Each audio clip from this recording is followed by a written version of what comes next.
सुंदर हुस्न परी कामिनी और दूसरी थी मोटी झल्ली बेडोल अनिका। सुंदर होने के बावजूद कामिनी अनिका से जलती रहती थी। एक बहन की जलन उस दिन नफरत में बदल गई जिस दिन मनाली के सबसे अमीर और हैंडसम लड़के ने शादी के लिए सुंदर कामिनी को नहीं बल्कि मोटी अनिका को चुना। लेकिन ये शादी अनिका की जिंदगी का श्राप और कामिनी ने कुछ ऐसा किया कि 24 घंटे में ही अनिका का पति उसे छोड़कर चला गया। अब कामिनी का रास्ता साफ था और उसने मौके का फायदा उठाकर कुणाल को अपने हुस्न के जाल में फंसा लिया। लेकिन अब 6 साल बाद अनिका लौट आई है।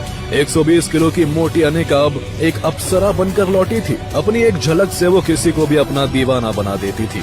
कहीं कुणाल भी अनिका के इस हुस्न को देखकर उसका दीवाना तो नहीं बन जाएगा? कहीं कामिनी का बना बनाया प्लान फेल तो नहीं हो जाएगा? क्या फिर से दो बहनों की जंग में भोली भाली अनिका हार जाएगी या फिर इस बार कामिनी को मिलेगा करारा जवाब? क्या वो मोटी भैंस अनिका वापस आ गई है? अब क्या करने आई है वो? कहीं वो कुणाल? तू भी ना बड़ी पागल है। वो 120 किलो की भैंस अब 200 किलो की हो गई होगी।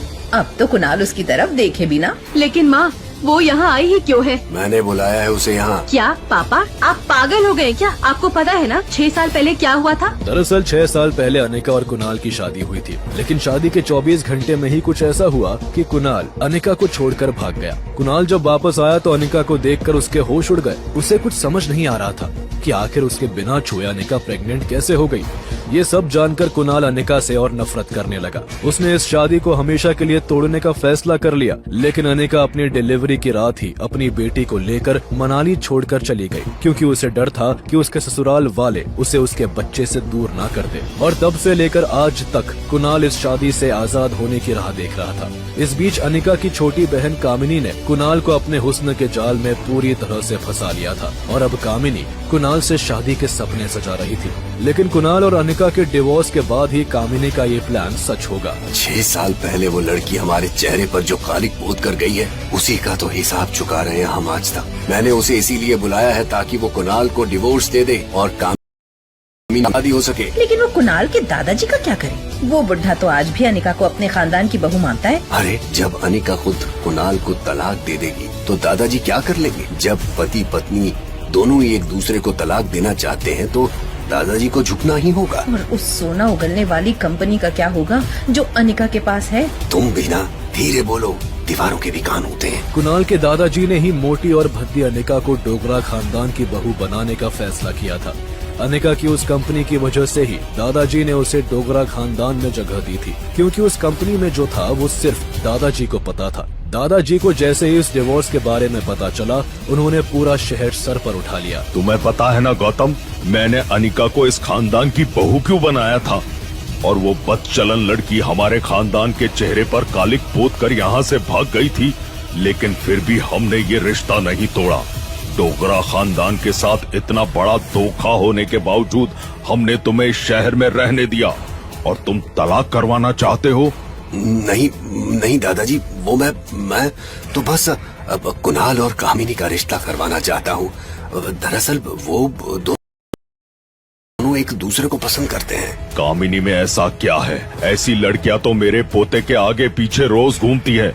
अनिका जैसी मोटी भद्दी लड़की को अपने पोते के गले इसलिए बांधा ताकि वो कंपनी हमारी हो सके। आप चिंता मत कीजिए, अब मैं किसी भी तरह इस तलाक से पहले ही अनिका से वो कंपनी लेकर आपको दे दूंगा। फिर तो आप कामिनी को अपनी बहू बना लेंगे ना। क्या ये तुम क्या कह रहे हो? जिस लड़की से डोगरा खानदान वो कंपनी नहीं निकलवा पाया, उस लड़की से तुम कैसे वो कंपनी छीन लोगे? लेकिन अगर तुम ऐसा कर पाते हो तो मैं तुम्हारी छोटी बेटी कामिनी को खुशी खुशी इस घर की बहू बना दूंगा। आप चिंता मत कीजिए, अनिका की एक ऐसी चीज मेरे पास है जिसके लिए अनिका वो कंपनी तो क्या अपना कुछ भी मेरे हवाले कर देगी। इधर अनिका जैसे ही मनाली एयरपोर्ट पर लैंड हुई, उसने सबसे पहले एक लंबी सांस ली और किसी बड़ी जंग के लिए अपने आप को तैयार करते हुए खुद से बोली, इस बार मुझे शहर से वो सब चाहिए जो इसने मुझसे 6 साल पहले छीन लिया था। मैं अपना सब कुछ वापस लेकर रहूंगी, लेकिन यहाँ आने का मेरा सबसे बड़ा मकसद कुणाल को डिवोर्स देना नहीं, बल्कि। इतना कहते कहते अनिका रुक गई, क्योंकि उसका फोन बार बार रिंग कर रहा था। अनिका के पास बार बार उसके पापा यानी गौतम का कॉल आ रहा था, जिसे अनिका इग्नोर कर रही थी। लेकिन फाइनली उसने फोन उठाकर बिना कोई बात सुने सीधे जवाब दिया। आ रही हूँ पापा, पेपर्स रेडी रखिए। गुलेरिया हाउस के आगे एक चमचमाती हुई गाड़ी आकर रुकी तो अनिका की माँ और बहन कामिनी उसे देखती ही रह गई। अरे इतनी चमचमाती हुई गाड़ी से कौन आया है? लगता है कुणाल ने मेरे लिए कोई सरप्राइज भेजा है। लेकिन जब गाड़ी से एक सुंदर और परफेक्टली फिट लड़की बाहर निकली तो मनीषा और कामिनी के चेहरे की हवाइयाँ उड़ गई। दोनों ही अनिका को बिल्कुल भी पहचान नहीं पाई। अनिका अपनी सौतेली माँ और बहन के सामने जाकर खड़ी हो गई और बोली, बताइए कहाँ साइन करना है? लाइए पेपर्स। तुम कौन हो? क्या बात है, अपनी मोटी भैंस आटे की बोरी बहन को नहीं पहचाना तूने? अनिका के रूप को देखकर कामिनी के होश उड़ गए। उसे अपनी आंखों पर यकीन नहीं हो रहा था कि आखिर अनिका खूबसूरत और अमीर कैसे हो गई। 6 साल पहले जब अनिका मनाली से अपनी नाजायज बेटी को लेकर भागी थी तब तो उसके पास एक फूटी कौड़ी भी नहीं थी। कामिनी अनिका को ऊपर से नीचे तक देख ही रही थी कि बीच में उसकी माँ मनीषा बोल पड़ी। बेटा आओ आओ, कितनी सुंदर लग रही है मेरी बेटी। क्या फिट बॉडी है, इतने सुंदर बाल, ये गोरे गाल, किसी की नजर ना लगे। नजर तो सिर्फ आपकी ही लग सकती है माँ। याद है कैसे मुझे इंजेक्शंस दे देकर आपने 120 किलो का बना दिया था? अरे बेटा ये क्या कह रही हो तुम? कोई गलतफहमी हुई है तुम्हें?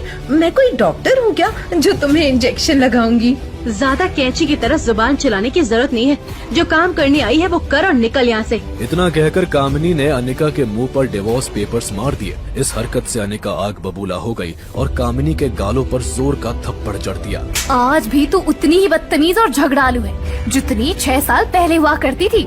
कोई बदलाव नहीं है तुझमें। तुम सबकी बैंड बजाने के लिए आई हूँ मैं। अब मैं वो भोली भाली अनिका नहीं हूँ जिसके साथ जो चाहो वो कर लोगे तुम लोग। अगर मैं चाहूँ तो।